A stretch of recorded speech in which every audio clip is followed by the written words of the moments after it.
I am studying 5th class. My school name is MCPS Sanjay Nagar. ఈ రోజు మేము పద్యరత్నాల్లోని పద్యాలు చెప్పబోతున్నాము. 1వ పద్యం.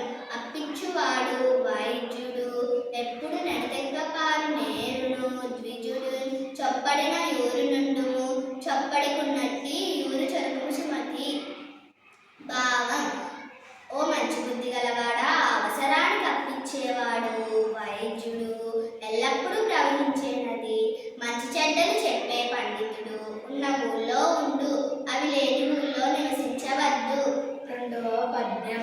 ప్రశ్న నుండి పుట్టు పరిణతి జ్ఞానము ప్రశ్నతోడ పెరుగు ప్రాభవము.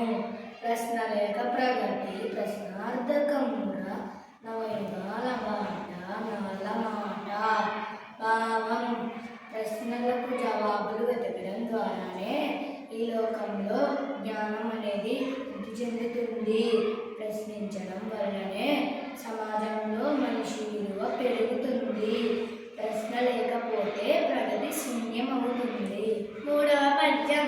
చంపదగిన ఎట్టి శత్రువుదల చేత చిక్కెనేని కీడు సయ్యరాదు, పొసల మేలు చేసి పొమ్మనుటే చాలు, విశ్వరాభిరామ నిరవేమ. భావం. ఓ వేమ, చంపదగిన శత్రువు చేతికి చిక్కినా వాడికి కీడు సయ్యరాదు, తిరిగి ఏదైనా ఉపకారం చేసి పంపిస్తే అదే నిజమైన శిక్ష. 4వ పద్యం. మచ్చిక లేని చోట ననుమానము వచ్చిన చోట, మెండుగా గుచ్చితులున్న చోట గుణగోవిందులుండని చోట, విద్యకు మెచ్చని చోట రాజు కరుణించని చోట, వివేకులుండురే నచ్చట మోసమంటూ సుగుణాకర బ్రహ్మయ్య సింగనీమణి. భావం. చొరవ లేని చోట, సందేహం ఉన్న చోట, చెడ్డవాళ్ళు ఎక్కువగా ఉన్న చోట, గుణం తెలుసుకునే పండితులు లేని చోట, విద్యకు మెచ్చని చోట, రాజు దయలేని చోట, వివేకం కలిగిన వారు ఉన్నట్లయితే వాళ్ళకు హానియే కలుగుతుందని పెద్దలు చెప్తారు. 5వ పద్యం. నిజము మీద భూమి నిలబడి ఉండును, సత్యవాక్కు వలన జనత నడుచు, సత్యమొకటి పాప సంహారం చేయు, కాళికాంబ హంస కాళికాంబ. భావం. నిజం కలకాలం భూమి మీద నిలబడి ఉంటుంది, సత్యవాక్కు వలనే జనత నడుస్తుంది, సత్యాన్ని ఆచరిస్తే పాపాలన్నీ నశించిపోతాయి. 6వ పద్యం.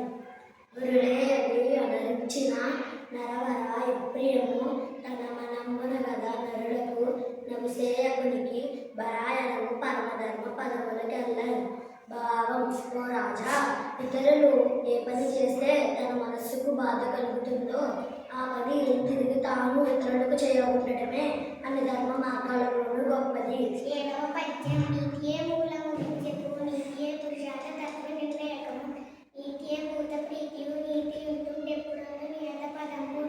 భావం. విద్యకు నీతియే ఆధారం, చతుర్విధ పురుషార్థ తత్వాన్ని ధర్మం అర్థం కామం మోక్షం నిర్ణయించేది కూడా నీతియే, సర్వభూతాలకు ప్రాణులకు ప్రీతి కలిగించేది కూడా నీతియే, నీతిమంతుడైన వాడు ఎప్పుడూ తనకు తగిన స్థానాన్ని పొందుతాడు. 8వ పద్యం. చదవని వాడెందుకు చదివిన సరస్వత్ వివేకం, చదవగలడు జనులకు చదివించడు నా యొక్క చదివిందండి. భావం. చదవని వాడికి ఏమీ లేదు, చదువుకుంటే మంచి చెడు తెలుసుకునే వివేకం కలుగుతుంది. అందువల్ల ఉత్తములైన మనుషులందరూ చదువుకోవాలి. ఉత్తములైన గురువుల వద్ద నిన్ను చదివిస్తాను నాయనని హిరణ్యకశిపుడు ప్రహ్లాదునికి చెప్పాడు.